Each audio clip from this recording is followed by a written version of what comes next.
जनता की आवाज़ कार्यक्रम में आप सबका स्वागत है। मैं आपकी मेज़बान रितिका राजपूत। आज के इस कार्यक्रम में मैं बात करूंगी समाज के उस तबके की जिन्हें अपनी ड्यूटीज़ को ज्वाइन करने के लिए तो कहा जा रहा है, परंतु वहां पे सुरक्षित वातावरण की बात करूं तो वो कहीं ना कहीं कमी देखने को मिल रही है। बात कर रही हूँ लगातार जो टारगेट किलिंग हो रही है और एक निर्दोष व्यक्ति की दोबारा से निर्मम हत्या कर दी जाती है। तमाम लोगों से बातचीत करके उन्हीं की ज़ुबानी आप तक समस्याओं को उजागर करने का प्रयास करूँगी। इस तमाम समस्याओं को लेकर बातचीत करने के लिए हमारे साथ राकेश कोल जी मौजूद हैं, जो कि सोशल एक्टिविस्ट भी हैं, सरपंच भी हैं। सर, सबसे पहले मैं आपसे जानना चाहूँगी, हाल ही में जो भी टारगेट किलिंग हुई है संजय शर्मा की, वो एक मासूम इंसान थे जिन्होंने किसी का कुछ बिगाड़ा नहीं था और आतंकियों ने उन्हें अपनी गोली का निशाना बनाया है। क्या कहेंगे आप?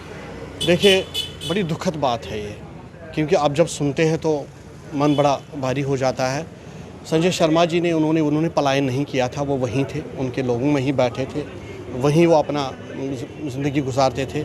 छोटे बच्चे हैं उनके, आपने देखे मासूम चेहरे, जो कल हमने भी देखे, सबने देखे हैं।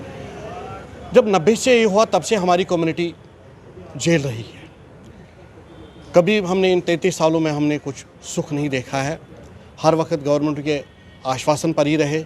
कोई भी गवर्नमेंट आई तो हम सोचते थे आज न कल हम घर वापस जाएंगे इज़्ज़त और सम्मान के साथ। हम यही चाहते, कौन चाहता अपना घर परिवार छोड़ना, खासकर जहाँ से लोग जन्म लिया होता है। आपको मैं एक उदाहरण देता हूँ, जब भी कोई किसी की मृत्यु होती है, कोशिश यही रहती है कि उसके अपने आबाई गांव या आबाई कस्बे पहुंचाए, जहां उसका अंतिम संस्कार किया जाए। मगर एक हमारी कम्युनिटी एक बदनसीब कम्युनिटी है जिनका जो शमशान घाट भी खो गया है। तो कभी कभार मन इतना हो जाता है कि हम सोचते पछता रहे कि ये हमारे साथ क्यों हुआ। हम अपने ही देश में विस्थापित हैं, सुनवाई क्यों नहीं है, परेशानी किस बात पे। फिर भी हमने ऐसे तैसे निकाल दिया। एक स्कीम आई थी पीएम पैकेज के तहत, हमारे बच्चे गए वहाँ सर्व कर रहे हैं। कठिन परिस्थितियों में रहने के लिए जगह ही नहीं थी। एक किचन में 4-4 लोग थे, 5-5 लोग थे, सबको पता है, गवर्नमेंट को पता। फिर थोड़े से क्वार्टरों का बंदोबस्त किया है। अब करीबन 6000 लोग हैं वहाँ, उनमें भी मैक्सिमम लोग हैं इनके जो मुसलमान भाई उनके मकानों में रहते, किराए पर रहते हैं। काम चलता रहा। मगर जब अक्टूबर 2021 में जब टारगेट किलिंग हुई, जब सुपेंद्र कौर जी और दीपक चंद जी के उनको मारा गया, चुन के निकाल के उनको बड़े स्कूल में, जिस स्कूल में 300-400 बच्चे थे, जिसमें स्टाफ कोई 30 के करीब था, और वहाँ से ही उनको निकाल के उनको मारा गया। सिग्नल कुछ और थी जो आज तक थमी नहीं है। कल तक जब इसकी संजय कुमार जी की हत्या हुई है, यानी कि कुछ न कुछ बात है। या तो गवर्नमेंट इसको सीरियस नहीं ले रही है, खासकर सेंट्रल गवर्नमेंट के पास या तो पूरा ब्यौरा जाता नहीं है कि ग्राउंड पर सिचुएशन क्या है। खाली कहने से नहीं होता है, ग्राउंड पर दिखना भी चाहिए कि हालात किस किस्म के हैं। वरना इस बेचारे ने क्या किया था, एक सिक्योरिटी गार्ड मामूली अपने परिवार को पाल रहा था। कल जब हत्या उसकी हुई तो उन बच्चों को क्या जवाब दूंगा मैं, या कौन क्या जवाब दे सकता है। या जो पॉलिटिकल पार्टीज़ हैं, जो सीएम रह चुके हैं, उनके बयानात देखिए कहाँ से कहाँ रिलेट करते हैं वो। इन रिलेट करने से और दूरियां बढ़ जाती है कम्युनिटीज़ की। क्या वो कहना चाहती है उस बच्ची को कि आपको बाप को तम इसलिए मारा गया कि हरियाणा में 2 लोगों को मारा गया? शर्म आती है। ऐसे लोग सियासत करते हैं, ऐसे लोग हमारी सियासत करते हैं। इस पर कोई अंकुश लगना चाहिए, लोगों को सामने आना चाहिए। जो खासकर कश्मीर में मेजॉरिटी कम्युनिटी है, जिसमें वहाँ पर बड़ा प्रभाव है वहाँ के उलमाज का, मुफ्तीज़ का, ग्रैंड मुफ्तीज़ का, जो वहाँ को लोगों को समझा सकते हैं, जो लोगों को बोल सकते हैं। जो कश्मीर का जो भाईचारा जो आज का नहीं है, वो सदियों पुराना है। खाना पीना, रहना सहना, उठना बैठना एक है। वो उनका फ़र्ज़ बनता है कि सामने आए, नई जनरेशन को बोले कि हमारे साथ यहाँ एक और कम्युनिटी रहती है। अगर आप देखेंगे नई जनरेशन जो है उनको पता ही नहीं है। उनको हम बोलते हैं, जब वो हमें देखते थे कभी, वो हैरान होते थे, कहते ये बात भी हमारी कश्मीर की तरह कहते, उठते भी है बैठते भी है, तो वो कानून की तरफ देखते इनको क्या पहना है। अब जब भी हम कभी जाते हैं बहुत सारी चीज़ों का सावधानी करनी पड़ती है। मतलब जो अंदर जो दिल में जो ना हम कभी कभार कहना चाहते थे, वो सुनने वाला होना चाहिए, जिसको हम दुख दर्द बोले। ये घटना घटी, कल ही की बात है। मेरे पास बहुत सारे लोग आए जिनको वहाँ जाना था, जो बड़े यंग है, जिन्होंने पहली ज्वाइनिंग की है। उनको जवाब क्या हम देंगे कि आप जाओ। उन्होंने ये तक बोला कि हो सकता है कि नेक्स्ट शायद लाश हमारी होगी। देखिए कितनी जुल्म की बात है। यानी कि इतने भारी मन के साथ वो पहले ही कह गए कि शायद अगला निशाना हम हो बिल्कुल बिल्कुल बोल रहे हैं, बोल इवन वहाँ के जो वो भी आज बोल रहे हैं, तो हम क्या कर सकते हैं। वो भी हाथ खड़ा कर चुके हैं। उनके जो जहाँ वो किराए पर रहते थे वो भी बोल रहे हैं हम अब क्या कर सकते हैं, अब हम अपना खुद देख लो। तो इस चीज़ को गवर्नमेंट को देखना चाहिए। खासकर जो कश्मीर की जो प्रशासन है, कश्मीर विभाग की जो प्रशासन है, या जो डिस्ट्रिक्ट वाइज प्रशासन है, उनको उन चीज़ों पर ध्यान देना चाहिए। अब आप यहाँ से उठाएंगे, उनको बंदी बनाएंगे कहीं पे, वो भी तो ठीक नहीं है। आप फिर ये यहाँ ही ठीक है, आप इनको ही यहाँ काम दे दीजिएगा। आजकल क्या ज़माना है, आजकल टेक्नोलॉजी का ज़माना है, आजकल ये डिजिटल इंडिया का ज़माना है। अगर प्रयोग करना तो उन पर करो ना, प्रयोग करो। और अच्छी तरह ये बड़े ज़हीन हैं, काबिल है, काम करने वाले लोग हैं, इनसे आप काम ले लीजिएगा। जो भी काम आप देख रहे हैं, आप खुद हम किसी दफ्तर में जाएं, देखिए फाइलें कैसे जंग खाती है। इनके पास टेक्निकल अच्छा हैंड है, उसको प्रयोग में लाइएगा। उनको आप काम दे दीजिए, कहीं भी काम के लिए दिन रात तैयार है। इन्होंने कभी मना नहीं कि आप वहाँ जाइएगा, अम्बेडकर चौक जाइए। वो हर वक्त बोले हम काम के लिए, काम दे दीजिए, काम करें। जब तक हम क्या हालात वहाँ ठीक होंगे, हालात होंगे ठीक, हम सवेरे निकलेंगे सर्व करने के लिए। जब 12 साल 13 साल नहीं हमने ये वहाँ किया, तो अब हमें कौन सा हर्ज है जब हालात ठीक होंगे। जब ये टारगेट किलिंग है, इस पर खुद बोल रहे हैं सरकार की ये हाइब्रिड किस्म का है, पता नहीं चलता है। आज़ाद साहब का कल स्टेटमेंट एक आया, वो बोलने लगा देखिए 3 साल से लोग मर रहे हैं, 3 साल से मारा जा रहा लोगों को, आज तक किसी को पकड़ा नहीं है। बात तो ठीक है, सरकार को तो देना चाहिए। ये कोई मामूली बंदा नहीं है जो गवर्नमेंट ऑफ इंडिया में एक बहुत बड़ा मंत्री रह चुका, बड़े कद्दावर नेता एक वक्त कांग्रेस के थे, उसका ये कहना, और यहाँ के सीएम रह चुके उसका कहना है, कुछ तो बात है। उसके बाद जो बाकी सीएम ने भी बयान दिया, उसको भी तोलिए, उसको भी नज़र दीजिए, कहाँ से बयान कहाँ जाता है। इसलिए मैं कहना चाहता हूँ आपके माध्यम से कि वक्त ठीक नहीं है, प्रेशराइज के लिए वक्त ठीक नहीं है उनको। ऑलरेडी ये कम्युनिटी बहुत कुछ दुख झेल चुकी है, तो और दुख में मत डालिएगा इसको। बिल्कुल, जैसे कि आपने सुना, तमाम ये उन बातों के जवाब हैं जिन पे ना सवाल उठाए जाते हैं, ना जवाब दिया जाता है। सिर्फ कह दिया जाता है कि हाँ सुरक्षा घेरे बनाए जा रहे हैं, आपको पूर्ण रूप से सुरक्षा दी जाएगी, ये आपका काम नहीं है, हम देख लेंगे। ये जवाब क्या पूरी तरीके से सुरक्षित वातावरण दे सकते हैं? क्या ये जवाब तमाम उन एम्प्लॉइज़ के मन में विश्वास जगा सकते हैं जो आज ये कह के वापसी कर रहे हैं कि शायद अगला निशाना हम होंगे, शायद हम आने वाले समय में होंगे या नहीं होंगे? बहुत दुखद है कि जाने पे भी मजबूर हैं, पर इस आस के साथ बिल्कुल भी नहीं जा रहे कि कल का सवेरा देखेंगे या नहीं देखेंगे। बाकी के जितने भी लोग हैं उन सबसे भी मैं बातचीत करना चाहूँगी, क्योंकि इस कार्यक्रम का मुख्य उद्देश्य यही है, जो टारगेट किलिंग हो रही है, जितने लोग अफेक्टेड हैं, जो जा रहे हैं, जिनके परिवारों से कोई वापस जा रहा है, उनके मनों में क्या मंशा चल रही है, उनके क्या प्रश्न हैं, सरकार तक वो क्या मैसेज पहुँचाना चाहते हैं। जितने भी टारगेट किलिंग लगातार हो रही हैं, उसी के ऊपर उन तमाम लोगों से ही मैं बातचीत करना चाहूँगी जो असल में वहाँ पे रहकर आए हैं, या फिर उनके अपने ही घर के लोग वहाँ जाके नौकरी करने पे मजबूर हैं, क्योंकि वही अपनी व्यथा जो है वो आप तक पहुँचा सकते हैं। हम ज़्यादा से ज़्यादा आप तक खबरें पहुँचाने का काम करते हैं, पर असल उन पे क्या बीत रही है ये उन्हीं की ज़ुबानी जानना चाहेंगे। तो तमाम लोग आप यहाँ पर देख सकते हैं जो इस वक्त हमारे साथ मौजूद हैं। All India migrant camps coordination committee के जितने भी सदस्य हैं वो हमारे साथ मौजूद हैं, और इसी कमेटी के अध्यक्ष यहाँ पे देश रत्न पंडिता जो हमारे साथ मौजूद हैं। मैं सबसे पहले इनसे बात करना चाहूँगी। सर, टारगेट किलिंग को लेके सरकार बहुत बड़े बड़े दावे करती है कि सुरक्षा घेरा दिया जाएगा, सुरक्षा के तमाम इंतजाम किए जाएंगे, परंतु फिर एक बार एक मासूम की जान कहीं ना कहीं चली गई। ये मासूम की जान ऐसे नहीं चली गई। जब से जम्मू कश्मीर का इलाका अकार्ड भारत के साथ 47 में हुआ है, तब से 86 तक, और 86 के बाद 89 और 90 तक, 90 के बाद 2023 आज के दिन तक के बराबर चल रहा है। ये जो जम्मू कश्मीर गवर्नमेंट, चाहे एलजी प्रशासन हो, गवर्नर प्रशासन रहा हो, या यहाँ की पॉपुलर गवर्नमेंट रही होगी, या भारत सरकार में किसी भी दल की पार्टी हुकूमत में आई होगी, उन सबों ने यही बोला है। लेकिन इनका ये सिस्टम सही नहीं है। इनके जो दावे हैं, जो इनके वादे हैं, वो खोखले हैं। अगर वो सही होते फिर आज नहीं होता। तो इसका मतलब है कि ये सही नहीं है। कहीं ना कहीं ये इनके वादे गलत हैं, ये सही नहीं है, ये बोगस है। हमें इन पर कॉन्फिडेंस और हमें इन पर विश्वास नहीं है, क्योंकि अगर ये सही होता फिर आज नहीं होता है। और जो भारत सरकार या गृह मंत्रालय को, जो होम मिनिस्ट्री को मैसेज जाती है, इन्फॉर्मेशन जाती है, हम मानते हैं कि ग्राउंड लेवल से जो हो रहा है, जो सच्चाई है, सच्चाई हमारे माननीय प्राइम मिनिस्टर तक, हमारे गृह मंत्री साहब तक, जो हमारी एजेंसीज़ है वो उन तक सही दिशा और सही मैसेज और सही इन्फॉर्मेशन नहीं पहुंचाते हैं। कहीं ना कहीं लीक हो रहा है और सिर्फ हमारे इनको पढ़ा है कि पाकिस्तान में क्या हो रहा है क्या नहीं हो रहा है, लेकिन अपने देश में क्या हो रहा है। कश्मीरी पंडित 32-33 साल से घर से बेघर है, कितने हज़ार सालों तक हमें घर में बेघर ही रहना है, वापस कब हो जाएगा।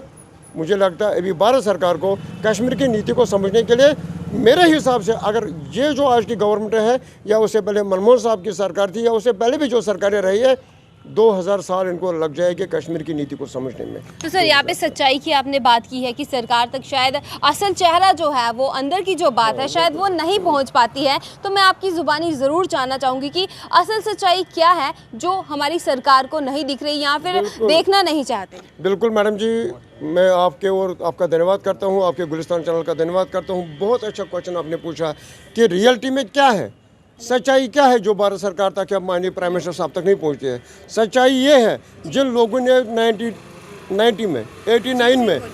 89 से आज तक जिन्होंने घर छोड़ा, जिनकी किलिंग्स हुई है, जिनकी जान गई, जिनकी मुसीबतें आई, जिनकी प्रॉपर्टी गई, जिनके दरख्त काटे गए, कि भारत सरकार में से एक भी अधिकारी ने आज तक उनके साथ बात नहीं की है, नहीं बात की। उनको ये नहीं पूछा कि आपको क्या चाहिए, उनको ये नहीं पूछा कि वापस कैसे जाओगे, उनको ये नहीं पूछा कि आपकी अपलिफ्टमेंट करने के लिए हमें क्या क्या करना है। लेकिन यही एक कमज़ोरी भारत सरकार है। मुझे लगता है कि कश्मीरी पंडित जो गाँव का देहाती का है, जो किसान लोग था वहाँ पर, जो कैंपों में रहे, सिर्फ टेंटों में रहे, उनसे बात होनी चाहिए। उनको पता है इसका इलाज कहाँ पर है, लेकिन न एलजी प्रशासन न भारत सरकार हमसे बात करता है। वो कुछ गिने चुने लोगों को उन्होंने हाथ में रखा है जिनको इसकी कोई नॉलेज नहीं है, दूर दूर तक कोई वास्ता नहीं है, उनको कभी वापस जाना नहीं है। वो कभी अमेरिका में रहते हैं, कभी दिल्ली में आते हैं, बाय एयर जाते हैं। वो उनको बोलते हैं हम पैराशूट लीडर्स। वो हमारे नाम पर राजनीति करते हैं। मरे हमें, घिसे पिटे हमें, 32 साल हमको टेंट में रखा गया। गर्मी से हमारे हज़ारों लोग मर गए हैं। आज भी हमारे में हज़ारों लोग जो रिलीफ नहीं लेते हैं, जिनकी नौकरियां उन्होंने खाई, तनख्वाह नहीं लेते हैं, लेकिन सफ़र कर रहे हैं आज भी, लेकिन उनकी सोच कोई नहीं लेता है। और ग्राउंड लेवल की कश्मीर की सच्चाई, ग्राउंड लेवल की कश्मीरी पंडितों की सच्चाई हिंदुस्तान में आज तक भी कोई नहीं जानता है। इसको छुपाया जाता है, इसको मिटाया जाता है, इसके ऊपर बटर किया जाता है, इसके ऊपर कवरिंग की जाती है। और कुछ लोग इस हमारे नाम पर पैसे कमाने के चक्कर में हैं, हमारे चमड़ी बेच रहे हैं, उस पर वो अपना घर बनाते हैं। लेकिन जो हमारा मेरा दर्द है वो हिंदुस्तान में कोई नहीं आज तक जानता है। सर, टारगेट किलिंग बहुत ही गंभीर मुद्दा है, लेकिन उसके अलावा भी कश्मीरी पंडितों की बहुत सी समस्याएं हैं, क्योंकि कहीं ना कहीं अपने घर परिवार छोड़ के हैं, इसीलिए ऐसी परिस्थितियों में ये लोग पड़े हुए हैं। जहाँ पे रहते हैं वो भी कोई बड़े बड़े अपार्टमेंट नहीं है, बड़े छोटे छोटे से कमरे हैं, एक छोटा सा किचन रूम वहाँ पे उन्हें दे दिया गया है, और उसके बाद शुद्ध कहीं ना कहीं कोई लेता हुआ नहीं दिखा। ऐसा हमें कश्मीरी पंडितों की जुबानी ही सुनने को मिला था।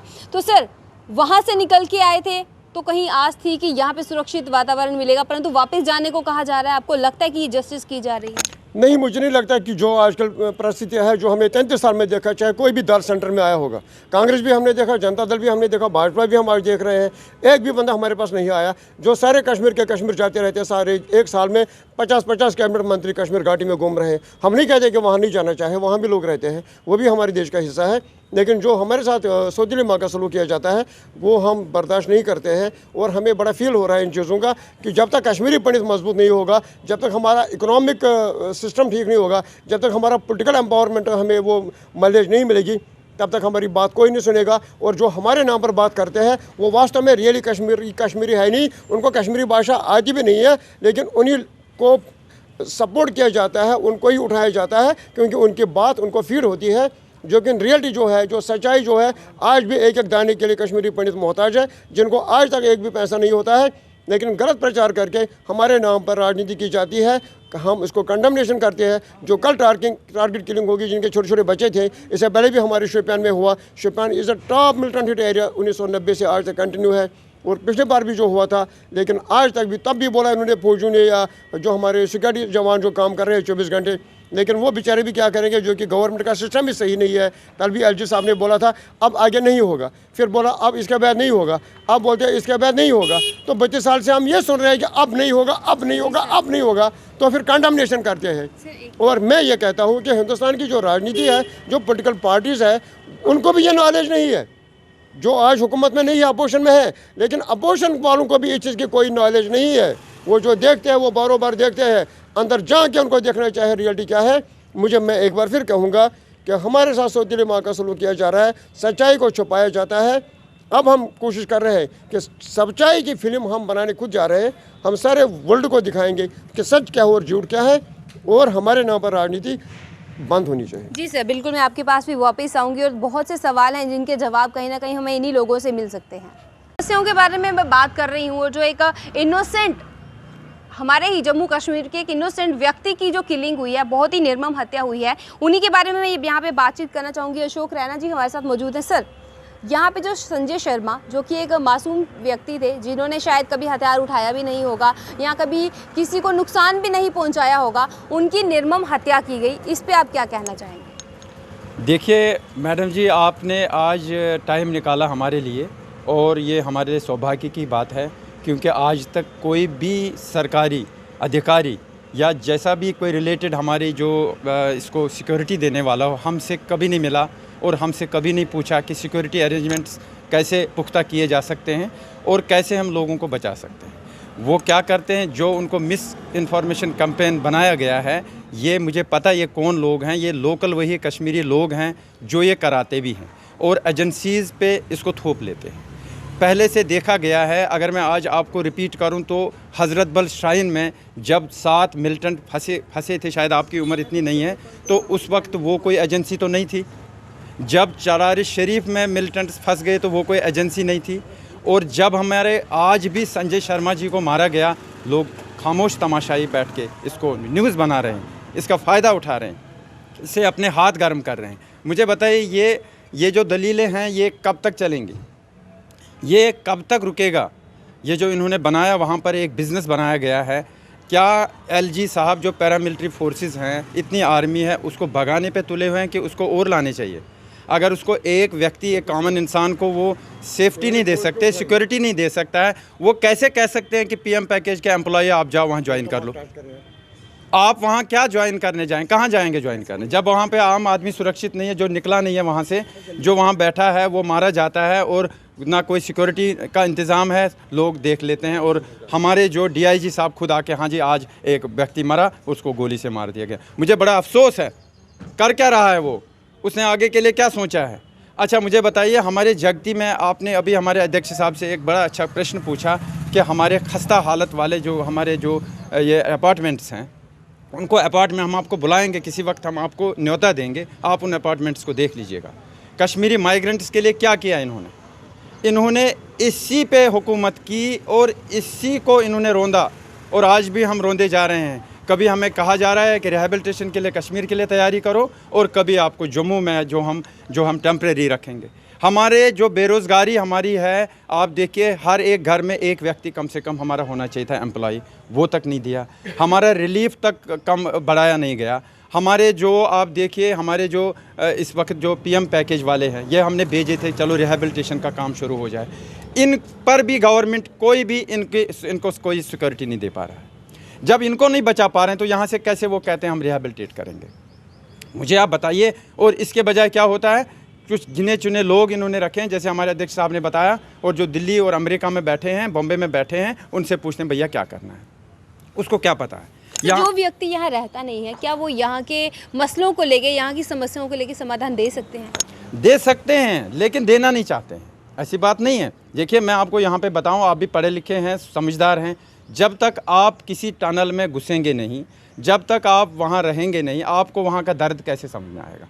उनको कहाँ टेंट में रहने वाले का दर्द पता है, उनको कहाँ इस मेरे व्यक्ति का पता है, इसका राशन कार्ड ही नहीं है, उसको रिलीफ ही नहीं है, उसको क्वार्टर नहीं दिया गया। क्वार्टर बनाए गए हमारे 4000 3000, बस। क्या हम 3000 व्यक्ति हैं? क्या हम 7 लाख व्यक्ति हैं? जम्मू में आज तक मेन अगर किसी ने बात करनी है, किसी प्राइम मिनिस्टर ने, किसी होम मिनिस्टर ने, वो हमारे पास आना चाहिए, क्योंकि दर्द के मारे हम लोग हैं। कश्मीरी माइग्रेंट्स हम हैं। वो जाते हैं श्रीनगर में, वो जाते हैं, इंस्पेक्टर मारा गया, उसकी बीवी को एक नौकरी का थमा देते हैं, कागज़ का वर्क का। क्या होम मिनिस्टर का काम यही है? क्या वो एक ऑर्डर लेके जाता है जो उसको वैसे भी मिलना था एसआरओ के तहत? मुझे बताइए क्या मिन्नत है, क्या हुकूमत है, क्या हम एक्सपेक्ट कर सकते हैं? हमारे होम मिनिस्टर साहब पिछली बारी गए बारामूला, क्या हम लोग नहीं रहते हैं यहाँ पे? हमसे पूछे भाई मैं उसको समाधान दूंगा, आपको क्या करना है? आपको पुतिन जैसे उसने एक ही बार मिलिटेंसी को ख़त्म किया, आप कुछ नहीं कर पाएंगे? उसने कैसे मिलिटेंसी को हटा दिया? पंजाब में कैसे मिलिटेंसी ख़त्म हुई? आप क्या कर रहे हो? आप अपने गवर्नर हाउस में बैठे हैं, आपने एक बंदा एक रखा है जिसको न यहाँ का डेमोग्राफिक हिसाब पता है, न जोग्राफ़ी पता है। अगर मैं उसको अभी कहूँ ईदगाह कहाँ है, वो कहेगा कहाँ है ईदगाह, उसको लगता है पंजाब में ईदगाह है कहीं। It should be some local person जिसको यहाँ पे इक़्तिदार दिया जाना चाहिए, वो समझेगा यहाँ का दर्द। एक कश्मीरी को क्या कोई पढ़ा लिखा नहीं जो गवर्नर नहीं बन सकता, जो होम मिनिस्टर नहीं बन सकता? क्या हमारे डीपीदर साहब जो हमारे थे एक्स, क्या वो होम मिनिस्टर नहीं रहे हैं? हमारे बहुत सारे मिनिस्टर रहे हैं। क्या फौतेदार साहब नहीं रहे हैं? कितनी देर तक पार्लियामेंट? हमें कब तक एम्पावरमेंट मिलेगा? आज तक हमारी कोई सीट नहीं, और हमारी जो 2 रिजर्वेशनें की हैं वो भी अभी ऐसे ही है, वो टेम्प्रेरी है, वो भी एक नॉमिनेशन के ज़रिए ही होना है। क्या हमें एक रिजर्व सीट नहीं मिल सकती? क्या हबा कदल, क्या मटन, या क्या अनंतनाग, या दूसरे कोई बारामूला की कोई सीट रिजर्व नहीं हो सकती? जैसे रामबन की सीट रिजर्व है SC ST के लिए, ऐसे कश्मीरी पंडित को जब तक एम्पावरमेंट नहीं मिलेगा, जब तक वो बोलेगा नहीं, जब तक इनको वो पहुंचाएगा नहीं असली स्थिति क्या है, इनको कहाँ पता चलेगा? और इनको जू तक नहीं रेंगती है। अब ये आज एक व्यक्ति मेरा, कल को और 10 मर सकते हैं। ये बोलते हैं PM पैकेज वालों को आप जाओ जी वहाँ नौकरी करो। वो क्या नौकरी करेंगे? कौन जाएगा वहाँ जब ये स्थिति? मुझे कल को जाना है अपने खेत में, मेरे वहाँ खेत अभी पड़े, मैंने नहीं बेचा। ये हमारे अध्यक्ष साहब, इसके पास 100 कनाल ज़मीन, ये क्या जाएंगे अब वहाँ पर? गए ना, ये उस फसल से भी है गए, वो पेड़ वेड़ भी वो काट देंगे अब सब कुछ। उन्होंने कहा कि अब कश्मीरी पंडित आएगा नहीं। कैसे आएगा? ये कर क्या रहे हैं मुझे बताइए? हमारे सॉलिसिटर जनरल साहब, लॉ मिनिस्टर साहब, इतनी मिनिस्ट्रियाँ हैं, इतने एम्प्लॉयमेंट ऑफिस, कर क्या रहे हैं? मुझे कुछ समझ नहीं आ रहा है। आप भी तो इतने न्यूज़ में बैठे, किसी देखा किसी सेंट्रल मिनिस्टर को आपसे ऐसे बात करते हो जैसे मैं बात करता हूँ? आए हमारे इधर जगती में आए, हमसे डिबेट करें, हम बताएंगे कि ओरिजिनल कैसा क्या सोल्यूशन है, कैसे आप अपलिफ्ट कर सकते हैं, कैसे नॉर्मल से है, कैसे हम वापस जाएंगे। सबसे पहले मैं जाऊंगा कश्मीर, मैं अपने लोगों को साथ ले जाऊँ, लेकिन मुझे वहाँ दे दो ना। कैसे क्या क्या बनाया आपने? कौन सा समाधान की आप बात कर रहे हैं, तो मैं आपसे ज़रूर पूछना चाहूँगी, क्योंकि अभी भी आपकी आवाज़ जो है वो जनता के साथ साथ तमाम वो लोग भी सुन रहे हैं जिनके हाथों में जिम्मेदारियाँ हैं हमारे समाज की। तो आपके हिसाब से क्या समाधान होने चाहिए जो कि नहीं हो रहे हैं अभी? बिल्कुल, बहुत अच्छा प्रश्न है। देखिए, सबसे अच्छा समाधान है the government is by the people, for the people end of the people. जब तक आप व्यक्तियों से नहीं पूछेंगे, जब तक आप, मेरे अध्यक्ष साहब पीछे बैठे, प्लीज़ सामने आइए, जब तक आप इनसे नहीं पूछे, इनको कॉन्फिडेंस, इस बेरोज़गार नौजवान को कॉन्फिडेंस में नहीं लेंगे कि भैया क्या करना चाहिए। एक डिबेट होना चाहिए, एक कश्मीरियों को सभी को बुलाओ, कश्मीरियों को बुलाओ, माइग्रेंटों को बुलाओ, जितने भी तबके हैं उनको बुलाओ, क्या समाधान है इसका। लोगों के बीच बैठो। जैसे राहुल गांधी जी की एक बात मुझे बड़ी अच्छी लगी, वो खुलेआम निकले।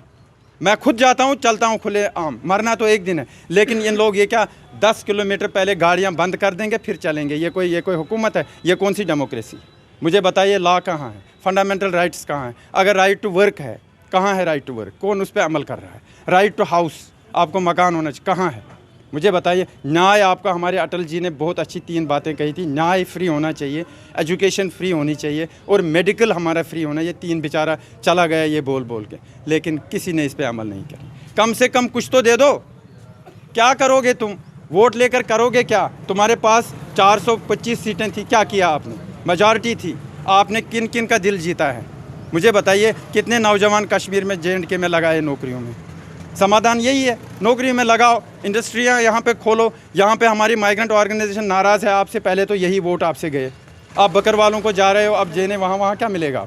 आप मैदानों में कुछ नहीं करते हो। आपने बड़े बड़े वादे किए, जनधन के वादे किए, ये वादे किए, हमने लैट्रिन, आप अभी भी इस सिटी में कहीं जाए, जिवल चौक में, आपको कहीं प्रसाधन नहीं मिलेगा।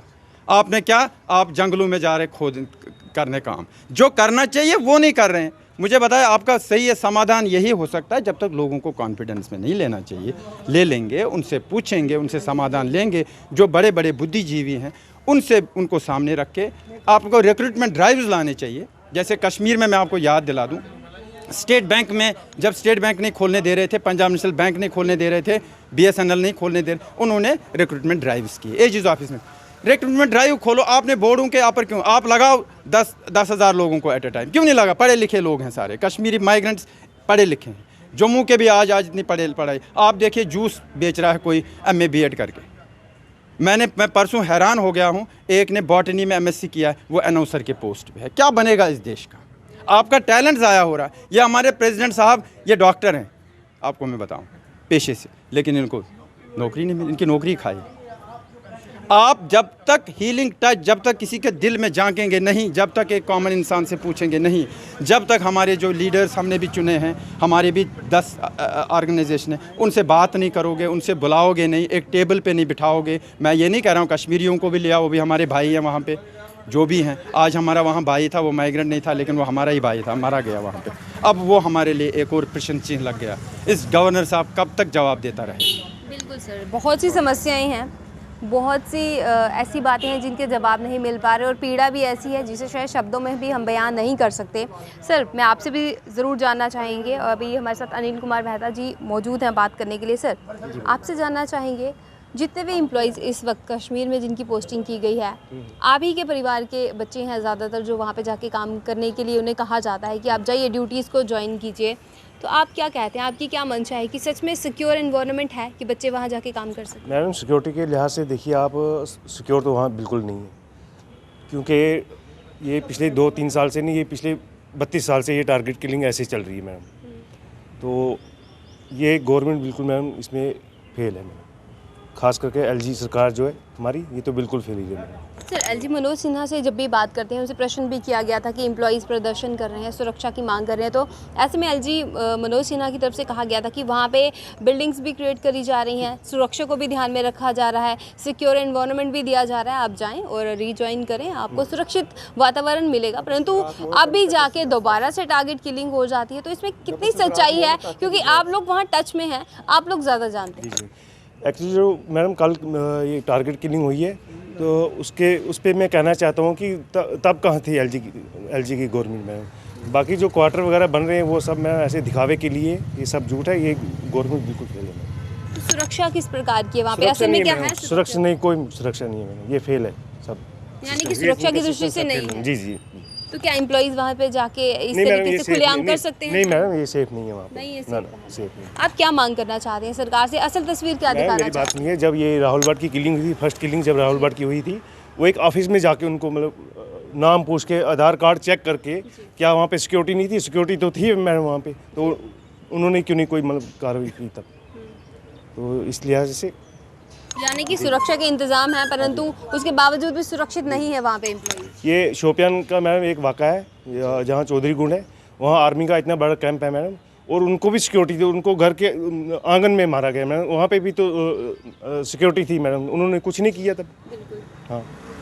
तो सर, तमाम उन एम्प्लॉयज़ को निशाना बनाया जा रहा है जो हम ही लोगों को सुरक्षा देते हैं, हम ही लोगों की सर्विसेज करते हैं और बदले में गोली मिलती है। एम्प्लॉय तो मैडम एम्प्लॉय हैं जो वहाँ रह रहे हैं अभी, जिन्होंने माइग्रेशन नहीं की है मैडम, वो उनको भी टारगेट कर रहे हैं मैडम। जो ये कल आपने वाक़ा देखा है, ये माइग्रेंट नहीं थे मैडम। हाँ जी, तो इनको भी तो सर, क्या समझते हैं इन सब चीज़ों को देखते हुए निष्कर्ष क्या कुछ निकलता है? कुछ नहीं है, ये गवर्नमेंट फेल है मैडम, ये सिक्योरिटी देने में बिल्कुल असमर्थ है। तो आगे के लिए क्या कुछ समाधान होना चाहिए तमाम लोगों की सुरक्षा को ध्यान में रखकर? हमारा मैडम कोई सुनता ही नहीं है। एलजी साहब से हमने कई बार मिलने की कोशिश, हमें टाइम ही नहीं देते हैं। बीच में जो चमचे हैं वो हमारी बात उन तक पहुंचने नहीं देते हैं, तो हम किससे बताएंगे आप? अगर बातचीत होती है, अगर वो आपको समय देते हैं, तब आप किस तरीके से क्या कुछ समाधान की बात उनसे करना चाहेंगे? मैम वो तो तभी, जब हमें टाइम मिलेगा वो तो तभी पता चलेगा ना मैम। अभी कैसे जब हमें टाइम, पिछले 3 साल से हम मिलने की कोशिश कर रहे हैं, इतनी लेटरें भेजी हमने, गवर्नर साहब को भेजी, पीएम को भेजी मैम, हमें कोई इसका मतलब आगे से रिस्पांस नहीं मिला मैम। तो जैसे कि आपने सुना, बहुत ही दुर्भाग्यपूर्ण है कि अपनी बात को यहाँ के जो हमारे रिप्रेजेंटेटिव्स हैं उन तक पहुँचाने के लिए इतनी जद्दोजहद इन लोगों को करनी पड़ रही है, जो कि शिकार हैं ऐसे लोगों की गोलियों का जिनके साथ शायद इन्होंने कोई कभी गलत किया नहीं होगा, किसी भी व्यक्ति ने शायद उनके साथ कभी कुछ गलत नहीं किया होगा, और सिर्फ राष्ट्र प्रेम की वजह से इन लोगों को टारगेट कर दिया जाता है। तो ऐसे में अब सरकार के द्वारा किस प्रकार से सहायता दी जाएगी, सरकार के द्वारा असल में सुरक्षा को लेकर क्या इंतजामात किए जाएंगे, उसकी जानकारी जल्द आप तक पहुंचाने का कार्य करेंगे। अब तक के लिए इतना ही। मैं रितिका राजपूत, कैमरामैन गगनदीप के साथ, धन्यवाद।